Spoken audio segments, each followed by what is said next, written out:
자본주의 시장 경제는 자원을 가장 효율적으로 배분하도록 설계된 체계입니다. 하지만 이 시스템은 개인이 보유한 생산 요소의 양이나 상속과 같은 초기 조건에서 비롯되는 소득의 불공평성을 스스로 시정할 능력이 없습니다. 이 지점에서 정부의 재분배 기능이 논의의 중심에 서게 됩니다. 정병률 재정학 연습 제14장 소득분배 이론을 통해 그 논리적 실체를 해부해보죠. 박사님, 가난한 이들에게 소득을 이전하는 행위에 대해 경제학은 어떤 엄밀한 논리적 근거를 제시합니까? 공리주의자들은 그 근거를 소득의 한계 효용 체감의 법칙에서 찾았습니다. 소득이 증가함에 따라 추가적인 일원이 제공하는 만족감, 즉 한계 효용이 점차 하락한다는 공리입니다. 교재의 그래프를 보시죠. A와 B의 한계 효용 곡선이 교차하고 있습니다. 최초 분배 상태인 점 2에서 부자인 B의 한계 효용은 낮고 가난한 A의 한계 효용은 높습니다. 부자 B의 소득 중 EF만큼을 가난한 A에게 재분배해 봅시다. B의 효용은 베타만큼 줄지만 A의 효용은 알파 플러스 베타만큼 증가하여 이 차이인 알파 면적만큼 사회 전체 후생이 증가합니다. 두 사람의 한계 효용이 일치하는 지점 F까지 재분배를 진행하면 사회 전체의 후생은 극대화됩니다. 이것이 에지워스가 도출한 완전 근등 분배의 최적성입니다. 롤스의 최소 극대화 원칙이나 트루우의 공공재적 관점처럼 사회 후생 함수에 따라 결론은 다릅니다. 하지만 핵심은 합의된 함수, 기하학적으로 최적화한다는 논리에 있습니다. 이론적 최적점은 명확하군요. 그렇다면 현실에서 우리가 마주하는 복잡한 불평등 상태를 수치화하여 측정하는 최대적인 방법은 무엇입니까? 소득 재분배는 단순히 선의의 문제가 아닙니다. 사회가 합의하여 선택한 후생함수를 기하학적으로 최적화해 나가는 매우 정교한 계산의 영역입니다. 이제 그 측정의 엄밀함을 철저하게 확인해보죠. 지니계수처럼 면적을 비교하는 방식은 직관적이지만 애킨슨 지수의 소식은 대단히 추상적으로 느껴집니다. 듀레이션의 본질을 이해하려면 YE, 즉 균등 분배 대등 소득이라는 개념을 명확히 정의하는 것부터 시작해야 합니다. 이 그래프는 사회 무차별 곡선 SIC를 이용해 YE를 도출하는 과정을 보여줍니다. 현실의 불평등한 분배 상태를 점 2라고 설정합니다. 이때 사회 전체의 평균 소득은 수직축의 바로 측정됩니다. 점 2를 지나는 사회 무차별 곡선을 따라가 보죠.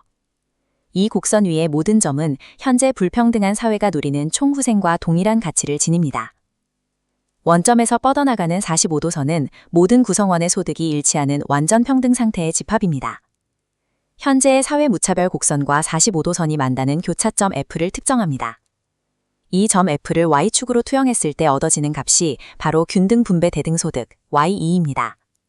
YE는 현재와 동일한 후생을 유지한다는 전제하에 소득이 평등하게 분배될 경우 사회가 수용할 수 있는 1인당 소득입니다. 만약 사회가 평등의 가치를 이전보다 훨씬 높게 평가한다면 이 기하학적 구조에는 어떤 변화가 일어납니까? 사회가 평등에 민감해질수록 사회 무차별 곡선은 원점을 향해 더 강하게 굴절됩니다. 곡선의 곡률이 증가하는 것이죠. 곡선의 굴절이 심해질수록 교차점 F는 45도선을 타고 아래로 이동합니다. 결과적으로 YE 값은 하락하고 평균 소득과의 격차는 확대됩니다. 이는 애킨슨 지수를 상승시켜 불평등도가 높다는 판정으로 이어집니다. 애킨슨 지수는 사회가 가진 주관적인 평등의 가치를 수치로 치환하여 정책적 판단의 근거를 제공합니다. 불평등 측정 다음 단계는 직접적인 정책 개입입니다. 여기서 우리는 경제적 효율성을 전혀 저해하지 않으면서 분배를 개선해야 하는 과제에 직면합니다. 부의 소득세처럼 현금을 직접 지급하는 방식이 근로유인을 심각하게 훼손한다는 비판을 받는 이유는 무엇입니까? 소득 증가에 따른 소득 효과와 보조금 삭감으로 인한 노동보상 하락이라는 대체 효과가 모두 여가선호를 강화하기 때문입니다. 이 문제를 해결하기 위해 근로장려세제 EITC가 고안되었습니다. 점증, 평탄, 점감 세 단계로 근로요인을 조정하죠. EITC 시행 후 변화된 근로자의 예산선을 보시죠. 구간에 따라 예산선의 기울기가 달라지는 지점이 핵심입니다. 소득이 가장 낮은 점증 구간에서는 보조금이 추가되면서 예산선의 기울기가 기존보다 가팔라집니다. 기울기가 가팔라졌다는 것은 노동의 기회비용이 상승했음을 의미합니다. 대체 효과에 의해 노동 공급이 증가하는 요인이 발생합니다. 반면 늘어난 소득으로 여가 소비를 늘리려는 소득 효과는 노동 공급을 줄이려 합니다. 최종적인 근로시간은 이 두 상충하는 효과의 상대적 크기에 의해 결정됩니다.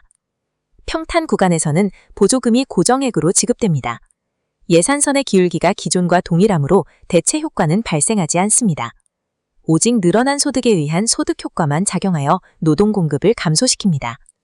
마지막 점감 구간에서는 소득 증가에 따라 혜택이 회수되며 예산선의 기울기가 완만해집니다. 보조금 삭감이 암묵적인 세금으로 작용하며 대체 효과가 노동을 줄이고 높은 소득 수준에 의한 소득 효과 역시 노동을 줄입니다. 노동 공급이 명백하게 급감하는 구간입니다. 근로 장려를 목적으로 설계된 제도임에도 불구하고 세 구간 중 두 구간에서 노동 공급이 감소하는 결과가 도출되는군요. 이것이 분배 정책의 설계자가 마주하는 현실입니다. 저소득층 지원이라는 목표와 근로의용 유지는 기하학적으로 상충하기 쉽습니다. 모든 재분배 정책은 예산선을 굴절시키며 이는 상대 가격의 변화를 통해 개인의 미시적 선택을 왜곡하고 자원 배분의 비효율을 초래할 가능성을 내포합니다. 예산선 굴절이 문제라면 현금 대신 식료품이나 주택 서비스를 정부가 직접 제공하는 현물 보조 방식은 어떻습니까? 현물 보조는 특정 정책 목표 달성에는 효과적일 수 있으나 수혜자의 주관적 효용 측면에서는 예기치 못한 비효율을 낳기도 합니다. 현금 보조와 현물 보조가 예산선을 어떻게 다르게 변화시키는지 비교해 보겠습니다.